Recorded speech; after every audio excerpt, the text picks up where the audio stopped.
इसमें हम लोग दूसरा टॉपिक को कवर करने जा रहे हैं। उसमें हम लोग देखेंगे, आपको बोले थे हम पढ़ने के लिए कि आप घर पे जाकर के पढ़िएगा। ये भी 10th क्लास की चीज़ है।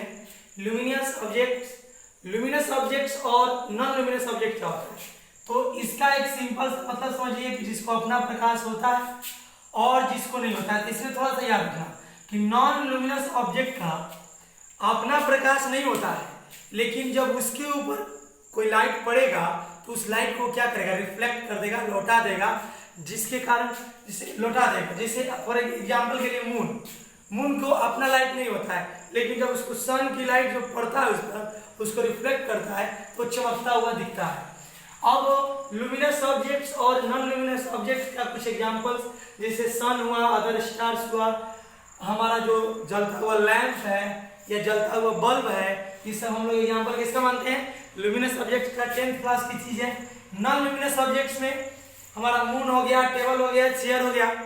यहीं पर आप थोड़ा सा एक चीज है जिसको आप पढ़ सकते हैं, खुद से पढ़ लीजिएगा। ट्रांसपेरेंट, जिसको हम लोग बोलते हैं पारदर्शी, एक होता है ऑपेक,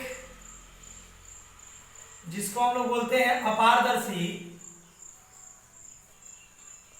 और एक होता है ट्रांसलूसेंट,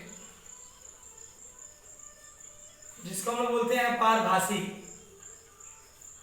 तो थोड़ा सा समझने वाली बात है कि ट्रांसपेरेंट तो एक ऐसा मटेरियल जिससे लाइट इजीली पास हो, उसको हम लोग क्या बोलेंगे, ट्रांसपेरेंट बोलेंगे, पारदर्शी बोलेंगे।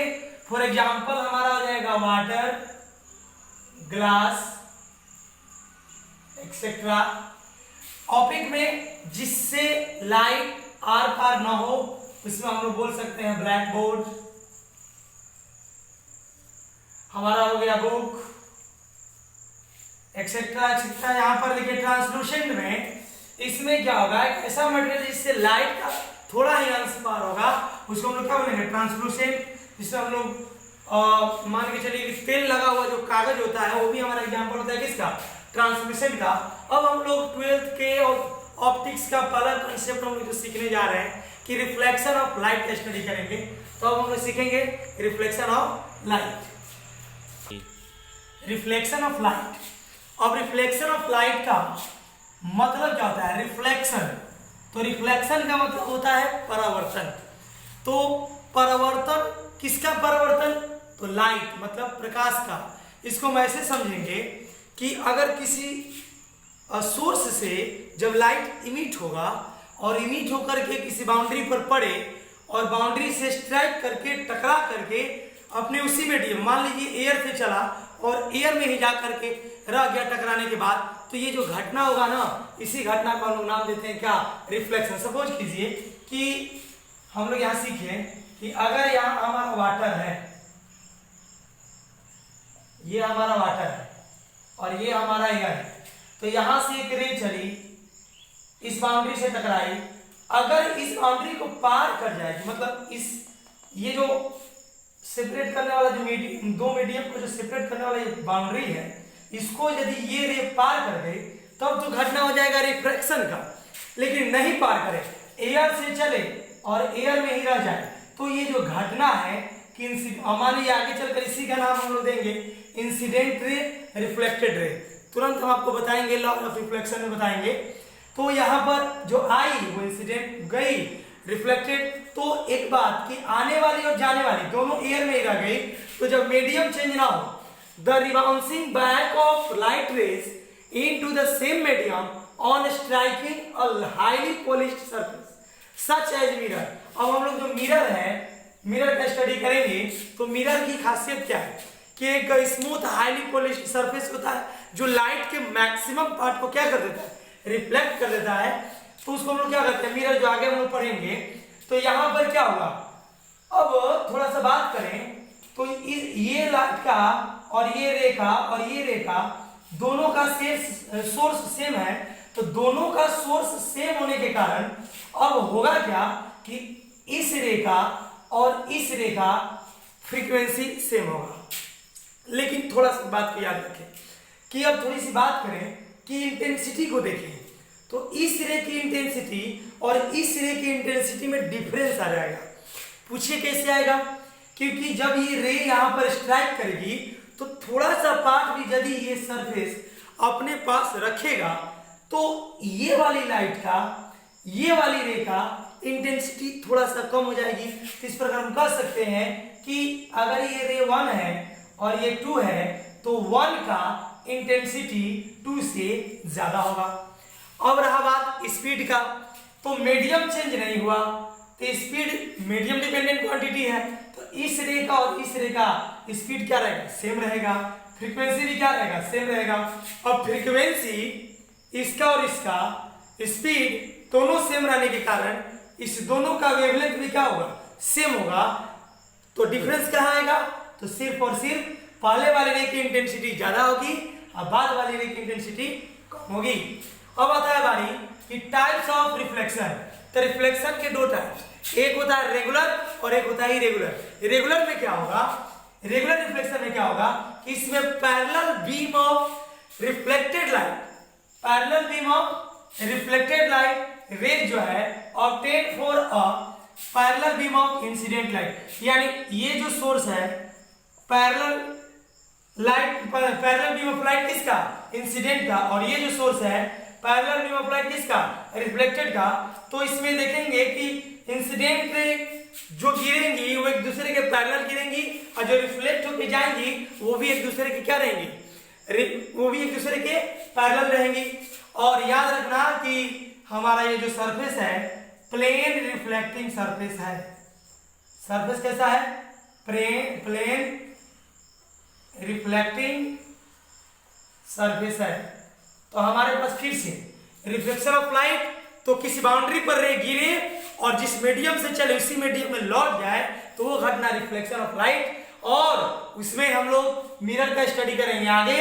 इसका दो टाइप, रेगुलर रिफ्लेक्शन और इरेगुलर। तो रेगुलर में क्या होगा, इंसिडेंट रे एक दूसरे के पैरेलल गिरेंगी और रिफ्लेक्शन के बाद भी रिफ्लेक्टेड रे एक दूसरे के पैरेलल जाएंगी।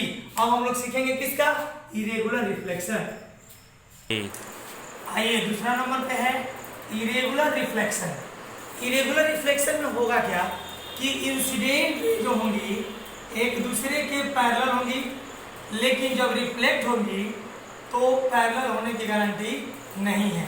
मतलब यहाँ पर non parallel beam of reflected light होगा और किससे, तो parallel beam of incident ray.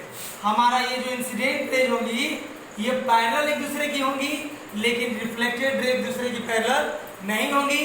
तो ऐसा रिफ्लेक्शन कहलाएगा इरेगुलर रिफ्लेक्शन। और कभी कभी ऑब्जेक्टिव में ये पूछ देता है कि इरेगुलर रिफ्लेक्शन का एक और नाम बताइए, तो उसका एक नाम है डिफ्यूज रिफ्लेक्शन। इरेगुलर रिफ्लेक्शन का एक और नाम है डिफ्यूज रिफ्लेक्शन। और याद रखना कि रेगुलर रिफ्लेक्शन में इंसिडेंट रे भी पैरेलल, जितनी इंसिडेंट रे होंगी वो सभी एक दूसरे के पैरेलल होंगी और रिफ्लेक्टेड रे भी सभी एक दूसरे के पैरेलल होंगी। लेकिन इरेगुलर में सिर्फ इंसिडेंट रे एक दूसरे के पैरेलल होगी, रिफ्लेक्टेड रे पैरेलल नहीं होंगी। याद रखना है इरेगुलर रिफ्लेक्शन को डिफ्यूज रिफ्लेक्शन भी कहते हैं।